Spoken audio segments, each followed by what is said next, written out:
Bonjour Julien, donc je voudrais parler avec toi en fait des différentes versions de Symbian, d'avoir un peu des clarifications pour savoir ce que c'est Symbian 1, 2, 3, 4, 5, où on en est aujourd'hui, quelle version de Symbian tourne sur les appareils actuels, sur les appareils qu'on aura l'année prochaine, quelles sont les perspectives d'évolution. Donc si tu pouvais un peu clarifier la situation pour nos lecteurs et puis nous dire un petit peu où on en est par rapport à ça, par rapport à ce qui a été dit ce matin notamment.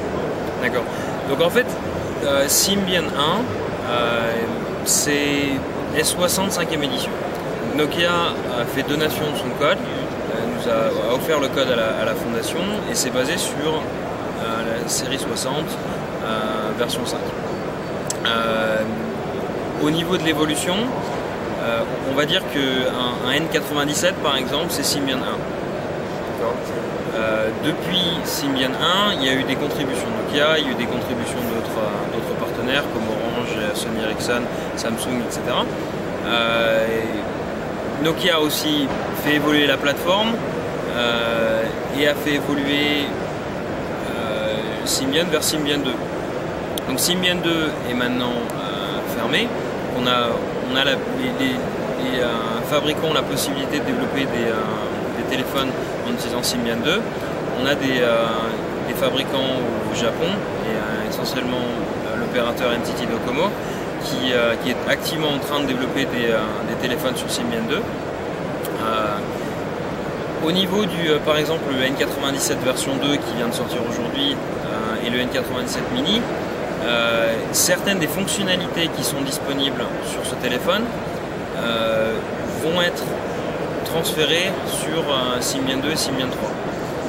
Le téléphone en lui-même est toujours basé sur Symbian 1, mais on est encore dans ce modèle où Nokia développe sur sa plateforme et ensuite transfère ça sur la plateforme Symbian.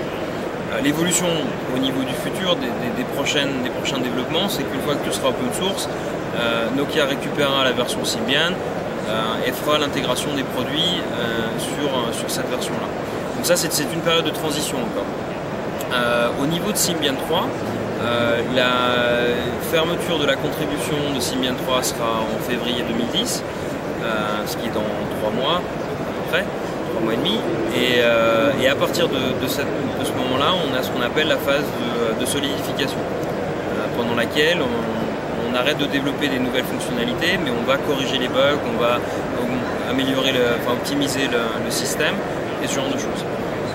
Au niveau des téléphones qui vont tourner sur Symbian 3, c'est à partir de ce moment-là qu'on va commencer à avoir plus d'informations sur les téléphones.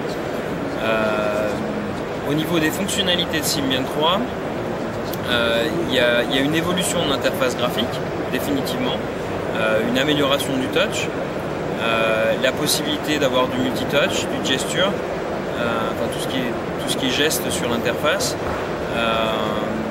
On a aussi beaucoup de choses qui sont d'un point de vue nouveau concept. Il y a parlé du NFC qui s'appelle le Near Field Communication. C'est un procédé qui permet juste par contact de deux appareils équipés d'échanger des données. Donc ça peut être par exemple avec votre voiture, juste de poser le téléphone dans la voiture va activer la communication audio, donc de la musique de votre téléphone sur le système de la voiture, ou alors transférer les informations GPS de votre téléphone sur la voiture, ou inversement. Alors vous allez à une destination où vous devez garer la voiture, vous prenez votre téléphone et le téléphone aura les informations GPS et vous continuez à marcher et à suivre la navigation. D'autres choses sur ces idées-là, transférer des contacts, transférer des cartes de visite, juste en touchant deux téléphones. D'autres innovations sur Symbian 3 et plus tard Symbian 4, on en a parlé un petit peu, c'est les Social Web API. Donc, le Social Web API qui va permettre d'intégrer des fonctionnalités par exemple de Facebook, de LinkedIn, de Friendster, de MySpace, etc. À l'intérieur de la plateforme, à la base de la plateforme, et de donner aux applications qui sont fournies avec la plateforme, la distribution, une possibilité d'interaction avec ces services. Ça va aussi permettre aux développeurs de se connecter dans ces services, de récupérer les informations, d'échanger les informations, etc. La philosophie globale, c'est d'avoir un seul point d'enregistrement. C'est-à-dire que vous allez, quand vous tapez votre PIN, vous rentrez dans votre téléphone, vous n'aurez plus besoin de vous loguer sur Facebook, sur MySpace, sur ce genre de choses. Vous l'aurez fait une fois, vous aurez rentré dans les settings, vos login et password, et c'est fini. Vous n'avez plus besoin, à chaque fois que vous utilisez une application, de vous connecter là-dessus. Donc ça c'est pour Symbian 3, il y a plein d'autres choses, et la possibilité d'aller sur le nouveau site de Symbian qu'on a lancé aujourd'hui, qui parle d'expérience, comment par exemple en tant que personne qui veut faire du vélo, qui veut faire de la montagne, quelles sont les applications, quels sont les téléphones qui peuvent vous permettre de vivre cette expérience du mieux possible, quelles sont les choses que vous pouvez faire avec votre téléphone existant, etc. Donc une intégration de tout ce concept d'expérience.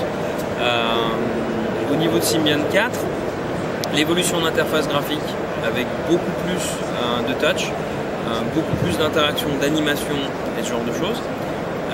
Une évolution au niveau des développeurs sur l'interface Qt d'un point de vue complet, qui va permettre beaucoup plus de flexibilité, qui va permettre de développer des applications, ce qu'on appelle cross-platform, entre un desktop, un mobile, un notebook, un assistant personnel et ce genre de choses.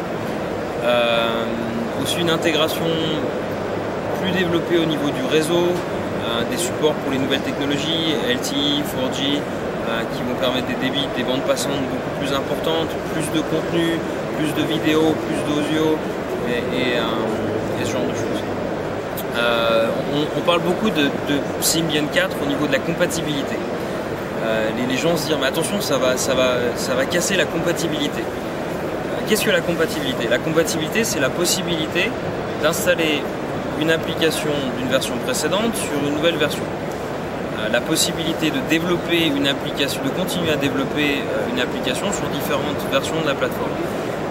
Dans le cadre de Symbian 3 à Symbian 4, du fait qu'on change une bonne partie de l'interface du téléphone au niveau développement, on passe à Qt, on est obligé d'avoir ce qu'on appelle de casser la compatibilité d'un point ou d'un autre. Mais en langage de développeur, quand vous avez fait vos algorithmes et quand votre application a été bien pensée, ça va être juste la partie graphique qu'il va falloir retravailler. Mais comme la partie graphique de toute façon va changer puisqu'elle va être beaucoup plus intuitive et ce genre de choses, il faudra refaire un design quel que soit le type de développement que vous faites. Donc à ce niveau-là, la compatibilité c'est un faux problème. C'est plus quelque chose que les gens pensent être tabou en ce moment, sans l'être vraiment. Ça va être une période de transition. Et on est dans une période de transition. Mais vu l'évolution technologique, c'est la seule direction qu'on peut prendre. On va bien sûr aider au niveau des outils de développement, au niveau de la formation, de la communication. La communauté va s'autogérer là-dessus et permettre de développer ce genre de choses. Au-delà de Symbian 4, on avait lundi, donc hier, dans nos locaux, un workshop sur les possibilités d'interface de Symbian 5. Comment voit-on la téléphonie mobile dans 1 an et demi, dans 2 ans, et voire même dans 5 ans. On commence à vraiment travailler sur le futur et sur les possibilités que la technologie va apporter pour améliorer la qualité de vie mobile des utilisateurs. On a parlé par exemple de l'hybride entre touch et keypad. Mon frangin par exemple, il avait un Nokia de base et il pouvait envoyer des textes chez le dentiste sur la chaise sans regarder son téléphone. C'est impossible à faire avec un touch. On a un aspect tactile avec le clavier qu'on n'a pas encore avec le touch. Il y a des évolutions, il y a des choses qui arrivent, des claviers qui vont sortir au niveau capacitif, etc., qui vont représenter des reliefs, qui vont pouvoir disparaître après pour donner vraiment la taille. C'est des innovations qui arrivent dans 3-4 ans à maturation d'un point de vue technologique et commercial.